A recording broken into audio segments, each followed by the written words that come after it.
a manera de ejemplo lo que plantea la Brena de las personas o los trabajadores de Audi con ese perfil de negociaciones, es importante saberlo recuperar. Yo recuerdo que cuando Vicente Fox empezó a sostener los topes salariales en las grandes empresas, llegó un momento en que se le decía, pues que se habla según la negociación de los trabajadores con su patrón, que se habla el mercado realmente, ¿no? Y entonces, cuando pretendieron hacer eso, ¿verdad? La política de la Secretaría de Trabajo de Vicente Fox fue de tener la posibilidad. O sea, lo que querían era generar un rasero del nivel de inflación. Y aún así, en muchas ocasiones, tanto las empresas automotrices como algunas de electrónica, sí lograron los trabajadores negociaciones por arriba, por el perfil del tipo de trabajo, el nivel de especialización y la alta calidad de los resultados de los trabajadores de estas empresas. Miren, si no tuviera calidad este país en su fuerza de trabajo, en su mano de obra, ¿verdad? Sencillamente, las empresas, por ejemplo, de automóviles, estarían aquí. O las generadoras de los chips, de los microchips, que luego se mandan al Silicon Valley o a otros espacios, no estarían generando. Entonces, yo hasta aquí le dejo. Y bueno, ahí, gracias. Tenemos las intervenciones de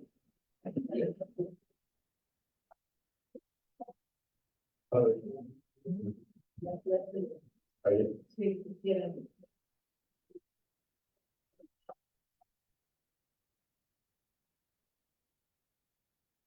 Agradecemos las intervenciones de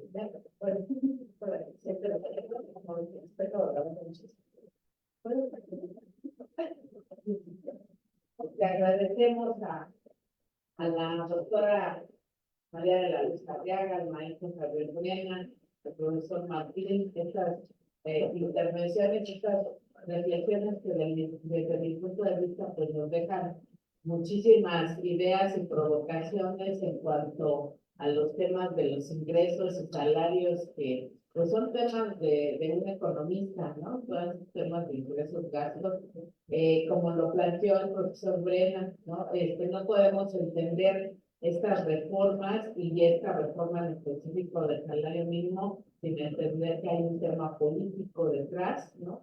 Para que podamos entenderlo, necesitamos hacer una breve reflexión sobre las 20 iniciativas que se están planteando y que aparentemente podrían ser de continuidad, ¿no? Para el siguiente gobierno, pero indudablemente hay todo un tema político. Nos hace todo un recorrido histórico que Brena nos señala exactamente que en 1976 fue el punto más alto del salario. Igualmente la doctora Arriaga nos dice, bueno, pues en los 80 el 40% de la riqueza estaba en manos de los trabajadores y todo eso pues, se ha ido reduciendo.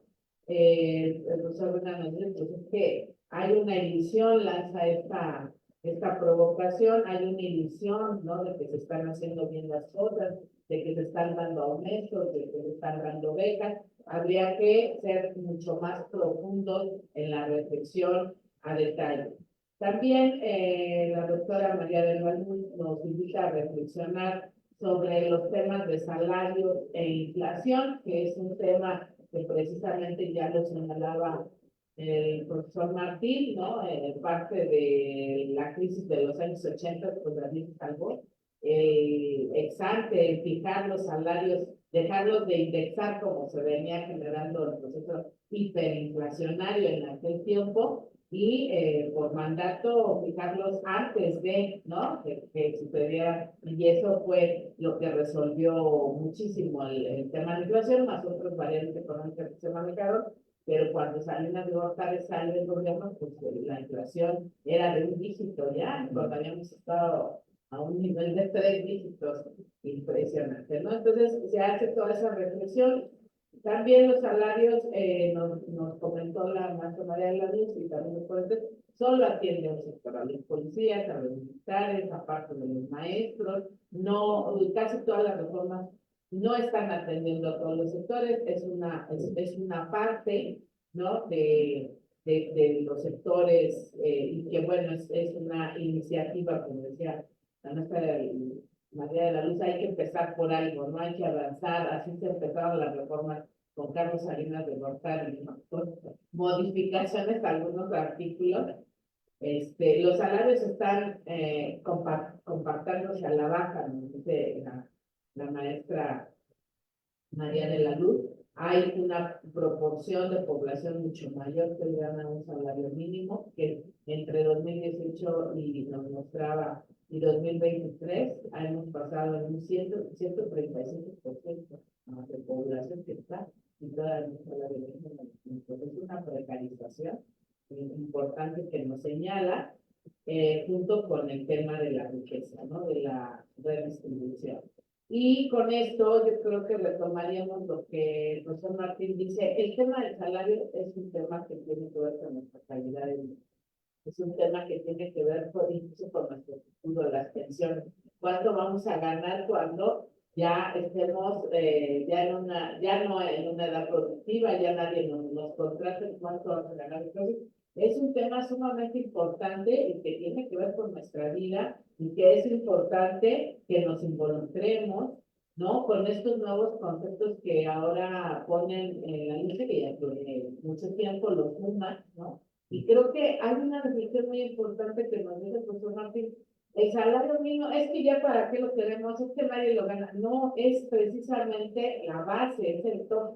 Si se incrementa 4 salarios, pues ningún empresario, 4%, ningún empresario se va a incrementar más. Eso es lo que está dictado desde el decreto. Entonces, es un referente nacional, y antes era un referente para pagar deudas, multas. Ahora, bueno, son las unidades de medida que también son importantes ahora referenciales. Otro elemento importante jurídico es que, como lo hace la maestra María de la Luz, Brena y el profesor Martín, tenemos que estar con que tenemos que revisar nuestro andamiaje legislativo. La Constitución, las leyes secundarias, las normas, porque todo eso rige, ¿no? La parte de nuestras condiciones laborales, ¿no? Y muchas veces no sabemos, ¿no? Ni leyes, ni artículos, ni cómo nos impactan las modificaciones, ni siquiera revisamos el contrato que firmamos, ¿no? Si está cumpliendo con la ley del trabajo. Entonces creo que, y también para los estudios económicos es importante hacer esta revisión, ¿no? De cómo están las leyes, y que son importantes revisar. Yo creo que otros elementos que se toman importantes es esta idea de la competencia, ¿no? Del nearshoring, que estaba hablando el profesor, de la economía de transporte, de cómo es un conjunto de reformas, ferrocarriles, competencia, pensiones, ¿no? O sea, es un conjunto de reformas, y que algunas tienen que ver con otras. Entonces, creo que yo me quedo con muchísimas reflexiones, ¿no? Que nos dejan temas económicos importantes, de competencia, de actualidad, que tienen que ver con salarios. Ahí lo dejaría, y que no se nos vaya. Si alguien quiere preguntar, pasamos a la sesión de preguntas. Si alguien tiene una pregunta, adelante, adelante, profesor. A mí me hubiera gustado escuchar los factores. En concreto, López Obrador propone esto. Esto se tiene y esto se está proponiendo. Por poner un ejemplo, la maestra decía, la maestra Adriana decía en su exposición, un maestro de tiempo completo, etcétera, ganaba 6 veces el salario mínimo. Bueno, me hubiera gustado escuchar que lo que propone López Obrador es 8 veces el salario mínimo, pero no escucho, me parece, los planteamientos correctos de un diagnóstico de la situación que se tiene. Pero me parece que no hay una especie de comparación. Esto es lo que se tiene ahorita y esto es lo que propone la reforma laboral. Gracias. ¿Alguien más? ¿Tiene alguna pregunta? Si bien la propuesta de nuestro Obrador es el incremento de los salarios de algunos sectores, de algunos solamente, y dirigiendo obviamente a la industria de la policía, esto es muy limitado. En la conferencia de impresiones dijo la diputada dijo que era como un intento de mejorar la situación porque era muy difícil ahí en la Cámara, con toda la oposición, etcétera, etcétera, el avance de lo que se quisiera. Ella misma reconoció que era insuficiente. Bien, la propuesta del observador es el incremento nada más de ciertos sectores. ¿Cómo puede esto impactar en la inflación futura? Que anteriormente se decía que si subieron salarios mínimos impactaba en la inflación, y aquí solamente es poquito, ahora implementar mucho. No es solamente el incremento de los salarios mínimos lo que va a seguir impactando año con año, sino van a ser esos incrementos a los 16, 77, a 7 sectores. ¿Cómo se debería que terminar la inflación? ¿Cómo le impactaría esto a la economía? Esta duda me quedó en el aire. A siempre le digo muchas problemas vislumbrando. ¿Alguien más? ¿Tiene alguna pregunta? ¿O reflexión sobre el tema? No. Bueno, entonces pasamos a iniciamos de nuevo igual, ¿les parece? Sí, problema o al revés como ustedes. ¿Está bien? Sí, está bien. Entonces, inicias profesor, ¿verdad? Sí, bueno, dos cuestiones que son centrales, ¿no? En la discusión. Efectivamente, tenemos un gobierno en el cual se está proponiendo, por un lado, en la iniciativa, mejorar, ¿no? Así lo dice la iniciativa, mejorar las condiciones de vida digna de los trabajadores. Entonces, digamos, un planteamiento, ¿no? En la iniciativa. Pero yo creo que hay que ver la situación de conjunto. ¿Qué tan cierto es esta norma que podría en las condiciones de vida digna, ¿no? de los trabajadores, ¿no? Yo creo que lo que señalaba la maestra de la luz es un punto, creo, importante establecer, ¿no? Efectivamente, hay una compactación de los salarios a la baja. Creo que este es un elemento. Ahora, ¿eso a qué corresponde? Yo creo que esto corresponde a una parte también de la política que este gobierno está llevando adelante. Yo no lo señalé, pero creo que vale la pena plantearlo, ¿no? Los tratados de comercio, concretamente PDCAN, ahora TEN, ¿qué es lo que ha significado para el país, ¿no? Me parece que este acuerdo comercial, que incluso el gobierno actual refrendó en 2018, realmente estuvo de acuerdo con esta propuesta del TEMEC, pero esta propuesta va en el sentido, ¿no? De convertirnos, ¿no? A nosotros en país exportador de materia prima, agua, metales, tierras, mares, etcétera. Yo creo que ese es un elemento a tomar en cuenta. Y en función de eso son las políticas, ¿no? En este caso particular, salarios, pensiones, en fin, todo está elementos, ¿no? Y sobre todo el atractivo de este acuerdo, porque hay que entender, ¿no? La situación de México en este acuerdo comercial, ¿no? Uno de los objetivos, uno de los elementos de atracción de la inversión, porque es uno de las cosas de la inversión. La inversión, creo que sobre el no-shoring tiene un propósito, ¿no? Ahorita actualmente en la guerra comercial que hay que entender la coyuntura que en este momento se desarrolla. ¿Quién está ahorita, digamos, estableciendo las reglas a nivel de la economía internacional? Son los Estados Unidos. Creo que ahí están fijando, ¿no? Incluso esta cuestión de los mercados, esta lucha contra China, que es uno de los elementos también a considerar, tiene pues un sentido, ¿no? Y aquí en el caso de México, pues obviamente el costo de la mano de obra con esta política, o sea, es positivo el anuncio de incrementar los salarios mínimos, pero esto no es suficiente, no es suficiente. pues, el impacto, la cuestión en el corto, mediano plazo, bueno, estamos encontrando pues esta condición de los salarios, ¿no? Creo que esa situación no va a mejorar el nivel de vida. Incluso creo que la razón que explica que estos sectores que hoy se han puesto en movimiento, hoy hay sectores que han comenzado pues, a movilizarse. Creo que ese es un elemento importante a tomar en cuenta.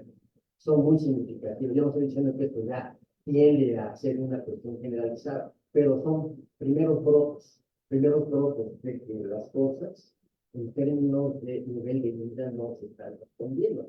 Creo que esta cuestión de la huelga de AUPA, lo de bachilleres, lo que está en curso, lo que viene, etcétera, son muestras de que bueno, esta situación tiende pues a generalizarse. Entonces yo creo que es un elemento importante pues a considerar. Y sí, efectivamente, con esta política, pues estamos viendo, ¿no? Bueno, el caso particular de la universidad, hablamos mucho de la precarización del trabajo docente, ¿no? Salarialmente y laboralmente, creo que es una expresión de, y no solamente es caso de la UNAM, uno voltea a ver es el conjunto de la comunidad. No es nada más una por lo que significa, pero esta situación de la precariedad lo encontramos en la UAM, lo encontramos en Chapao, o sea, en todas las universidades, y esto se amplía pues al sector de enseñanza. Creo que ese es un tema importante, bueno, a considerar. Ahora, lo que a mí me llama la atención también en esta propuesta es esto que el gobierno está impulsando. Eso es parte también de la discusión, ¿no? Hay que tomar en cuenta lo siguiente, ¿no? Si efectivamente este gobierno habla mucho de la unidad nacional, somos iguales a los pobres, no, no, no es lo mismo hablar del sector laboral que el sector empresarial. Y a los empresarios, pues, se hablaba manual. Esa es una de las cosas que explica el por qué la política fiscal, casi esta máxima, no tocarlo con el pedo de una cosa, realmente se expresa en esto. O sea, no hay una política impositiva de grabar. Ya se habla la maestra de la luz, lo que significaría grabar el 5% de la riqueza del PIB. Bueno, ahí está la lista que dio Ford recientemente, Crislin, Larrea, Salinas Pliego, etcétera, ¿no? Ahí está la lista. Ahí está la lista de los más ricos del país. ¿Cuánto se ha grabado? ¿Cuánto se ha grabado? Creo que ese es un problema real en el caso del país. Incluso la banca, que en su mayoría es extranjera, pues es una de las beneficiadas, no son las que no tienen las más altas ganancias en la última etapa. Veamos el dato de 2023. Realmente los bancos se han despachado con la cuchara de nada. Creo que ese es un elemento también. Pero el problema de fondo es esta política de unidad de ricos y pobres, ¿no? Entonces es un elemento que habría que caracterizar, ¿no? Pues que tanto efectivamente un gobierno en esta propuesta, ¿no? Yo creo que, bueno, el tema de los salarios va para más en la discusión. Yo solamente termino pues esta cuestión, es que efectivamente la forma en que vamos un poco bajo la pregunta que formula la maestra Sonia, yo creo que va a ser apostarle, ¿no? a la acción. Si no hay una acción, no hay una movilización, va a ser muy difícil, ¿no? Es en la acción. Ahora, lo va a plantear la candidatura que está ahorita en las encuestas al en su plataforma está expresada la cuestión de las demandas centrales que hoy se reclaman: salarios, empleo, seguridad social, etcétera. Yo no he visto en la plataforma, ¿no? Yo no he visto que se mencione esto. Más bien son las disputas, ¿no? En otro terreno, pero creo que estos son, me parece, aspectos esenciales que es necesario atender. Bueno, uno que está participando en esto, uno que está interesado en esta cuestión. Tenemos que plantear como un México, tratar de contribuir, ¿no? Para que efectivamente esta situación se desarrolle. Porque bueno, estamos viendo en el contexto que lo vemos. La situación del país no se explica en función de lo que si no lo vemos a nivel general mundial. Hay resistencia en muchas partes. Ve en Europa, la resistencia, las acciones que hay por los sindicatos, pues, recientemente este movimiento de agricultores, es una muestra, ¿no? De cómo las cosas están expresando. Las movilizaciones en Francia, en Alemania, en Inglaterra, etcétera. están al orden del día. Bueno, hoy se agrega esto, las acciones en repudio, ¿no?, al genocidio en el caso de Palestina. Entonces, son elementos que creo que es importante tener presentes en la discusión para entender, ¿no?, esta situación del país, ¿no?, se dónde va, qué es lo que tenemos que ver para el corto plazo, de aquí al 2 de junio. Creo que va a suceder concretamente, pero creo que es un elemento central concretamente. Y termino con esto. Estas 20 propuestas de reforma, pues vamos a ver si efectivamente pasan, ¿no? Porque aquí hay un problema, ¿no? Quien está vetando muchas de las iniciativas del gobierno es esta instancia que se llama Suprema Corte de Justicia. Lo han visto, lo hemos visto en la práctica, se ha vetado la ley minera, se ha vetado la propuesta de ley energética, etcétera, etcétera. Entonces creo que tenemos un problema también que resolver pues, en este país.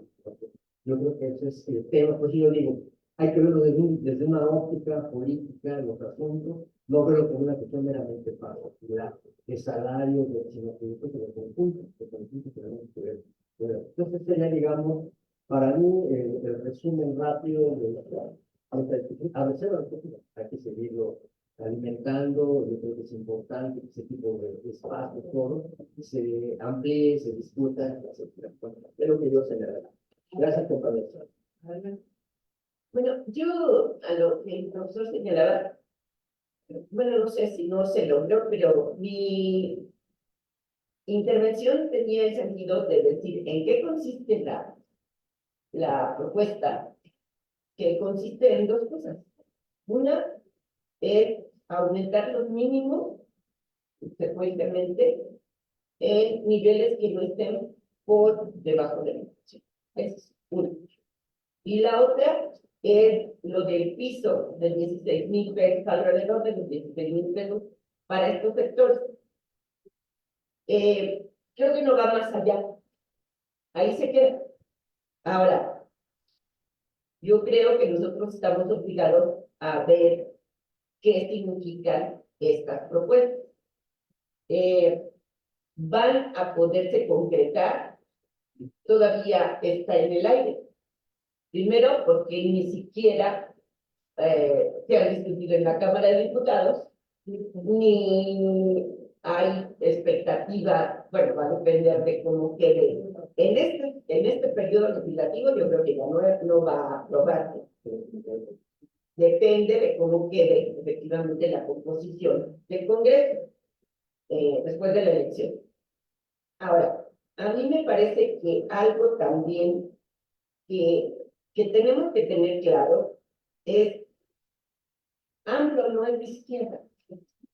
Nunca lo ha sido ni se ha reivindicado como de izquierda. Claudia, ella sí se ha reivindicado de izquierda, aunque en alianzas, en compromiso, se ve que se está moviendo de la izquierda hacia el centro y a veces se va un poquito más allá. Entonces, no queremos eso. Pues en política hay algo que se llama correlación de fuerza. Entonces también hay que ver cómo está. ¿Por qué digo esto? Porque lo que hagan quienes queden, bueno, yo espero que quede Claudia en la presidencia, que claro en el DF, bueno, en la Ciudad de México, porque por supuesto, con la derecha sería un mayor retroceso, creo. Bueno, entonces, tenemos que tener claro, no van a pelear más allá de las reglas, las normas, funcionamiento del capitalismo. No lo van a hacer.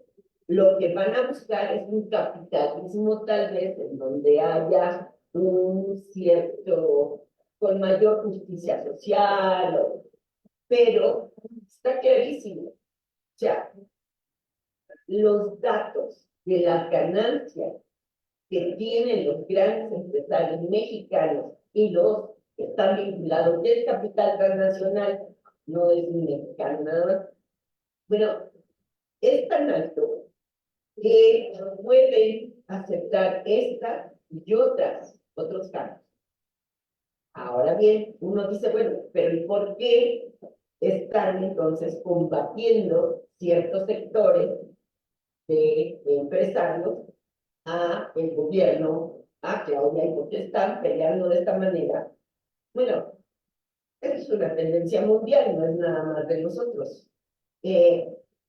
Están las medidas que ha tomado este gobierno, no han afectado para nada los intereses de sectores empresariales. Yo creo que de algunos sí.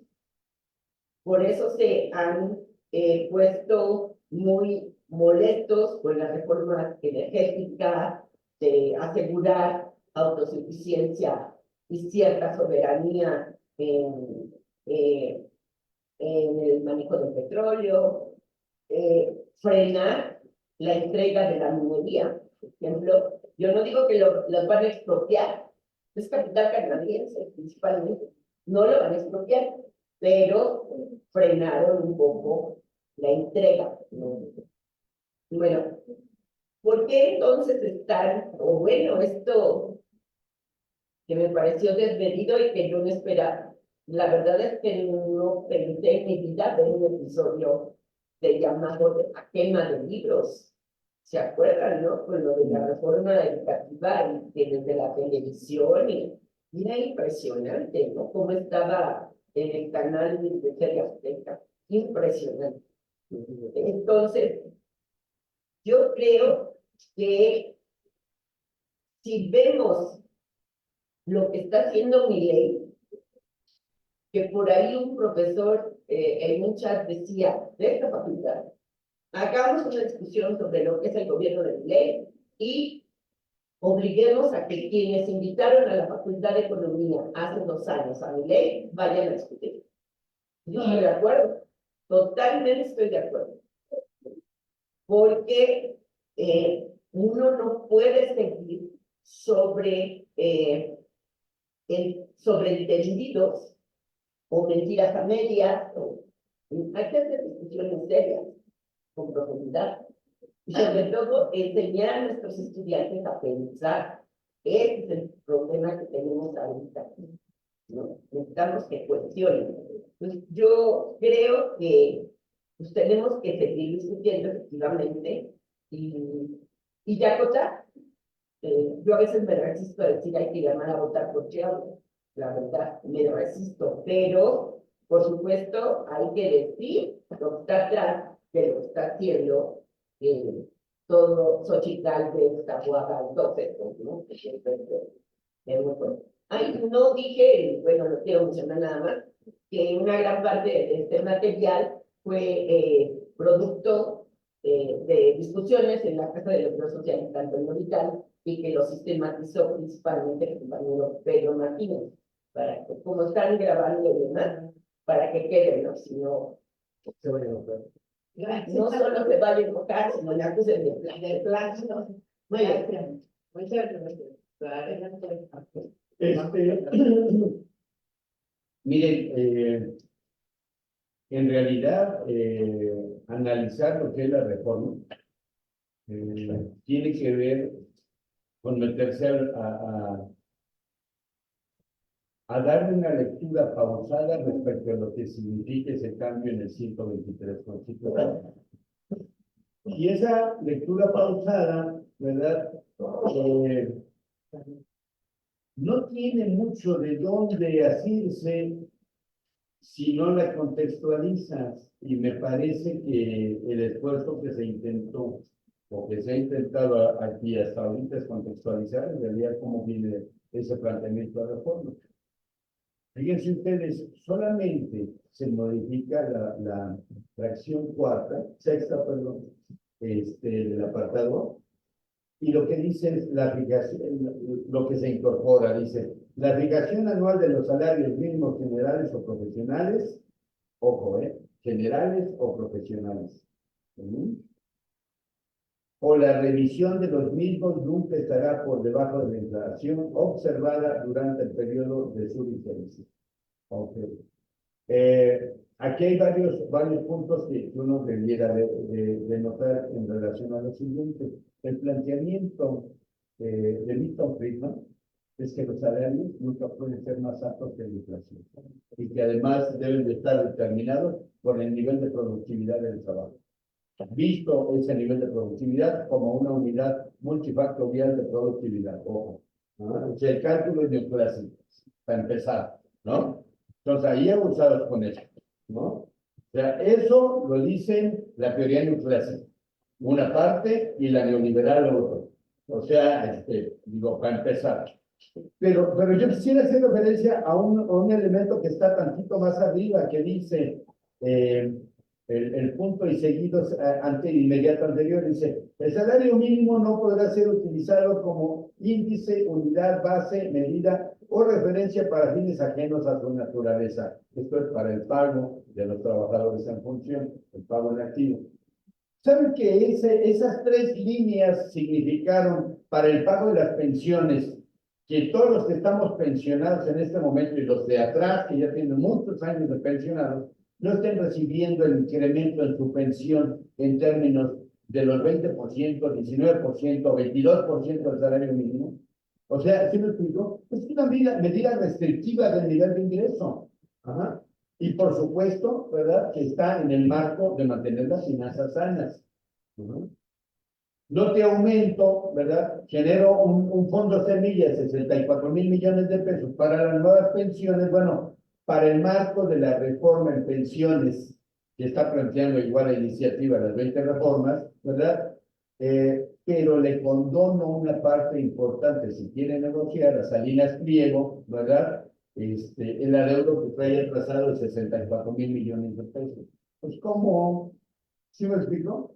A ver, y entonces regreso a la política salarial. ¿Cuántas de las personas van a ser beneficiarias? Simple, sencillamente es el trato bajo el mismo rasero.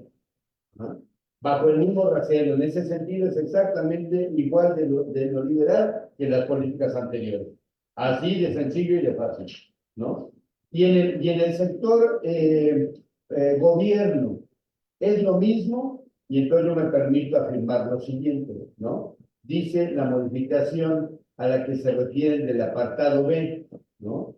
Las maestras y los maestros de nivel básico de tiempo completo, policías, guardias nacionales, integrantes de las Fuerzas Armadas permanente, así como médicos y enfermeros, percibirán un salario mínimo mensual que no podrá ser inferior al salario promedio registrado ante el Instituto Mexicano de Seguro Social. Entonces, va igual ahí un apapacho, ¿no? Ok. En primer lugar, ¿qué es nivel básico? El sector educativo, preescolar, primaria y secundaria, ¿no? Media superior, olvídate, ¿no? No entran, ¿no? Otros pues, subsistemas no entran. ¿Sí me explico? Por eso, no. Media superior, ojo. Perdón, nivel básico, ojo, es preescolar, primaria y secundaria. Perdónenme, sí, pero revisen ustedes. Por eso, pero no entran porque no son de tiempo. No. Primero voy a ver, ¿qué están definiendo primero como básico? Después dice de tiempo completo, ¿no? De tiempo completo, allá hay un problema por dos condiciones. ¿Qué están entendiendo en su cabecita de tiempo completo? Y les voy a decir lo siguiente.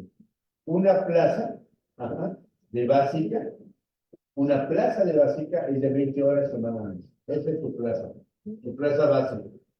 Tiempo completo, no nos especifican si están hablando de 20 horas de semana a mes o de 40 horas semanales.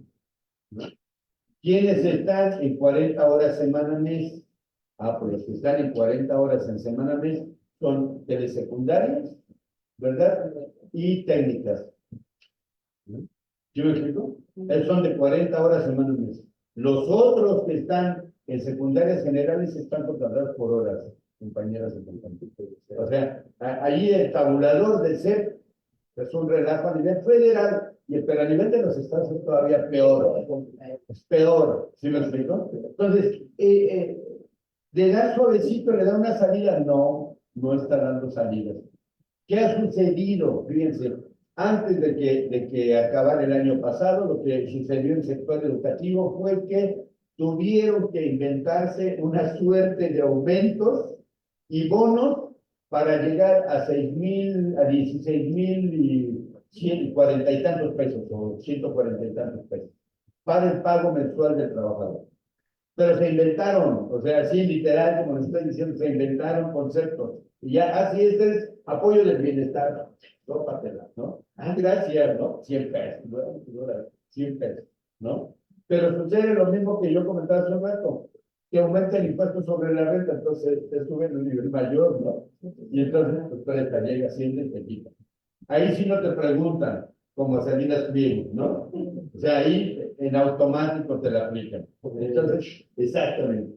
Sí, sí, efectivamente. Entonces, ojo, Fuerzas Armadas, médicos y enfermeras. Bueno, el universo de médicos y enfermeras en términos federales y en términos de los sistemas estatales no es tan súper grande, ¿no? ¿Sí me explico? Pero además, médicos y enfermeros, o médicos y enfermeras y enfermeros, etcétera. Ok, ese, si nos sentamos a ver ese universo, nada más para que nos demos una idea, el contingente más grande, es Instituto Mexicano de Seguro Social. Son 500,000 de trabajadores que están afiliados al Sindicato de Trabajadores de Salud. Y de ese, más o menos, como cerca del 85% creo que se encuentran en el ámbito médico. Enfermeras, asistentes de medicina, y el resto es personal administrativo, ¿no?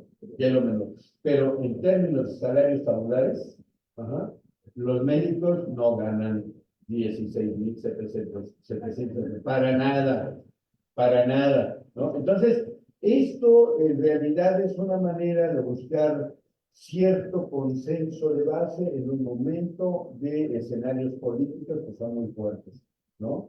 Es robusta y relevante esta propuesta, no, si ustedes me lo permiten, siento que lo que hace es consolidar una política de restricción salarial, ¿verdad? De topes salariales en todo el país. Porque además me permito recordarles una cosa. Ustedes iban a Cancún y llegaban a Cancún y todo carísimo, ¿no? Van a Tijuana y todo carísimo. Van incluso a Acapulco y todo, bueno, ahí muy caro, no tan económico, ¿verdad? Van a Mazatlán, van a Vallarta, carísimo, ¿no? Ok. Los trabajadores que ahí laboran, no ganan, no solamente porque revisen el sueldo mínimo mayor de 350 y tantos pesos al día, no es solo eso, ¿no? Sino que ellos tienen un conjunto de prestaciones económicas que les eleva el salario. Y a todos los trabajadores los tenían registrados con un salario mínimo. Entonces yo me acuerdo hace 15 años más o menos, un trabajador en Cancún estaba ganando, ¿verdad? Cerca de más o menos 17,000 pesos, ¿verdad? Pero lo tenía con salario mínimo, ¿verdad? Y entonces, ¿por qué ganaba 17? Los demás eran puros bonos inventados, que no impactaban ni en vacaciones, que no impactaban ni en servicios de salud, no impactaban en nada. ¿No? Entonces, por eso hace un rato refería, antes eran 5 millones de trabajadores con salario mínimo, aumentaba, en realidad no tenía incidencia, ¿no? Qué bueno que hay los procesos de recuperación salarial para eso, ¿saben? Sí, nada más que se escondían un montón de triquiñuelas que los empresarios nacionales aplican a través de sus mecanismos de administración y contabilidad.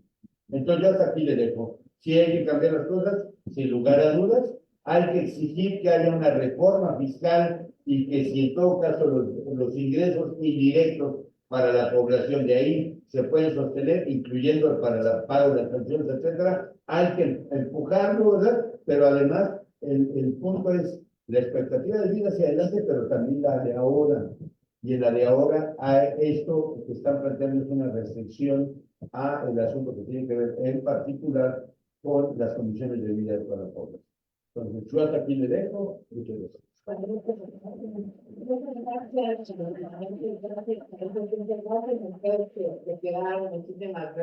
Pues creo que ahí seguiremos discutiendo, ¿no? Estos temas y ha sido muy interesante. Hoy ya es la última mesa de esta semana. Los invitamos el 9 de abril a las 12 del día a la reforma que aplica la Guardia Nacional a Sedena y por la tarde reforma penal. Vamos a estar por acá con estas reformas. Muchísimas gracias. La importancia se va a hacer llegar los hermanos firmado. Y el 8 de abril, vean, eclipse. Pero, si quieren ir a escuchar la banda allá más atrás, se toman a la marcha. Van a romper el récord. Creo que está llamando a romper La playa, pero ya Parece que sí. no voy a ir, yo pero sí voy a ir a hacer ruido también. No puede que te escuche tan. No puede.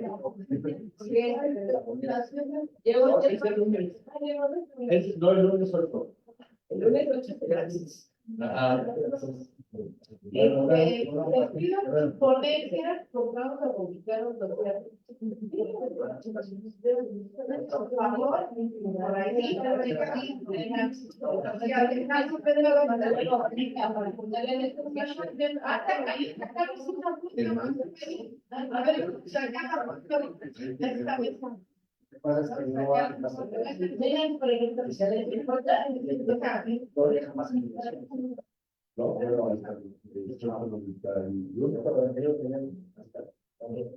venga, sí. Sí, no, porque les traigan la cara. Mejor, ¿cómo la pongo? ¿Cómo se paga? Ahí está el. Sí, ahí. Sí, arriba. Es que les pegan la cara. Ahí está. Ahora sí. Una, va a tardar 3, pero yo les digo, listo. 2, 3. Eso. 2, 3. Ahí está.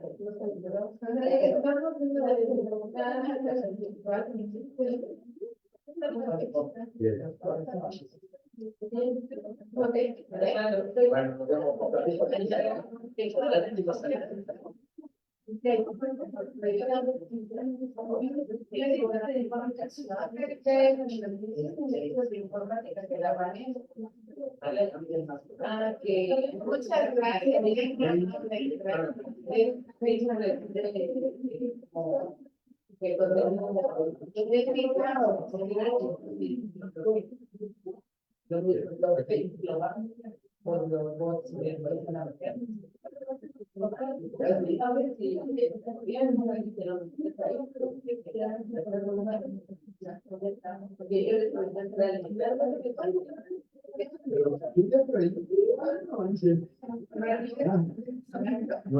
Venga, ya se fue. Estos son tuyos, ¿no lo ves? Sí, son míos. Ah. Aquí es que